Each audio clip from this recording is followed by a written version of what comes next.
In the name of the Father, and of the Son, and of the Holy Spirit, the grace of Jesus and His joy be with you all. Viva Cristo Rey, la Santísima Virgen de Guadalupe. Viva Cristo, nuestro buen pastor, el que entrega su vida para nosotros. It's a great joy for me to join you through Facebook in our convent in Brussels, capital of Belgium, northern France, and capital of the European Union, where we have here our convent dedicated to Saint Mary Magdalene with the Brothers of St. John. So we just started to preach about these readings of this fourth Sunday of Easter. And we just tried to figure out the meaning of this first reading, how the people of Jerusalem who had wanted the death of Jesus, who had rejected him, the infinite mercy of God who didn't forsake them in their unbelief and in their sinfulness. They were lost, they were scattered as sheep without a shepherd. And Peter stood up, full of the Holy Spirit, in this day of Pentecost, Acts of the Apostles, chapter 2, his first preaching to the people of Jerusalem. This Jesus, this man that you crucified, God rose him from the dead. At these words, they had their hearts pierced. In the reading, it was said in this translation that their heart was cut.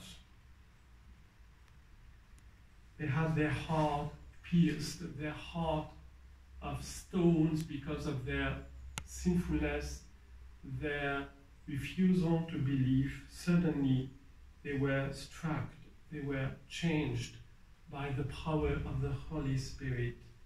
Their eyes were opened, and suddenly they realized, yes, we crucified Jesus, the Savior sent by God, and each one of us are responsible for his death because of our unbelief and sinfulness. And the gift of repentance through the gift of the Holy Spirit is given to them. And Peter told them, repent and be baptized, every one of you, in the name of Jesus for the forgiveness of your sins, and you shall receive the gift of the Holy Spirit. Let us welcome the gift of the Holy Spirit.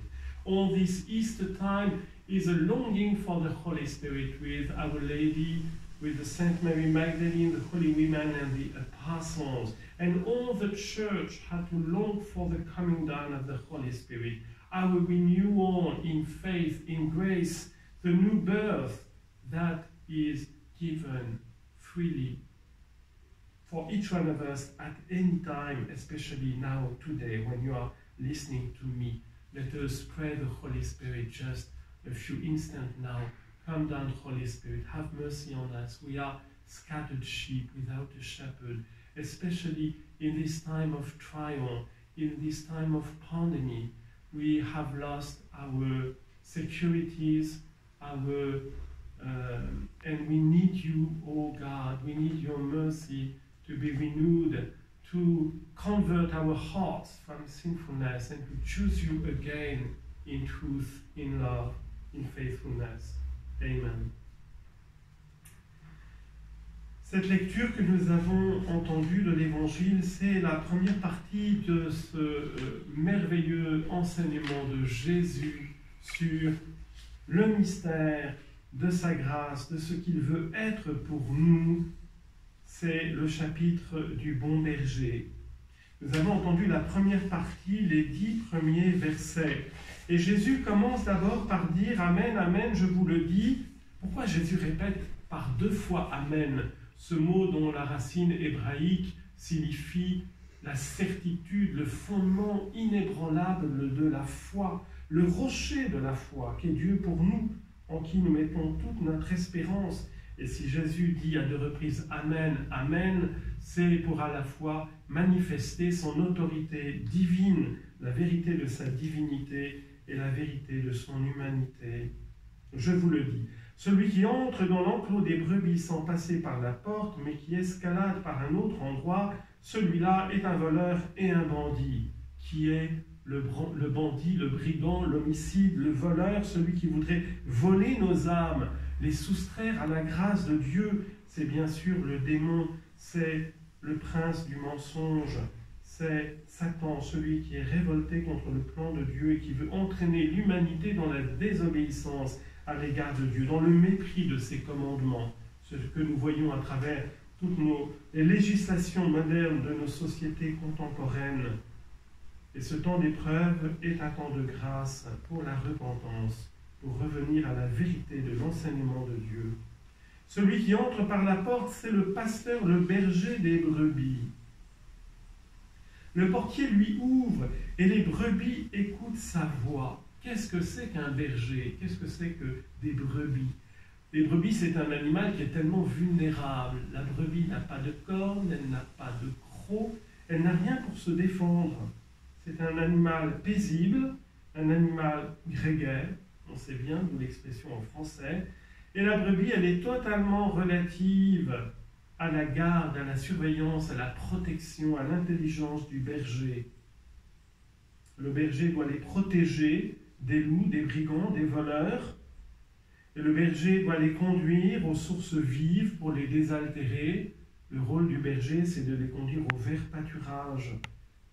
Et ce qu'il y a d'extraordinaire, c'est que les brebis suivent le berger. Ce verbe « suivre » dans l'Évangile, qui apparaît une 40aine de fois dans les 4 évangiles, il est toujours relatif au fait d'être disciple de Jésus. C'est-à-dire que les brebis qui suivent Jésus, eh bien, ce sont tous ceux qui écoutent sa voix et qui se mettent à sa suite, qui veulent bien se laisser toucher par sa parole de vie et de vérité, comme nous l'avons entendu par les paroles de Pierre en ce samedi du 3e que nous finissons, de la 3e semaine du temps pascal. À qui rions-nous, Seigneur? Tu as les paroles de la vie éternelle. C'est ce que nous voulons redire aujourd'hui.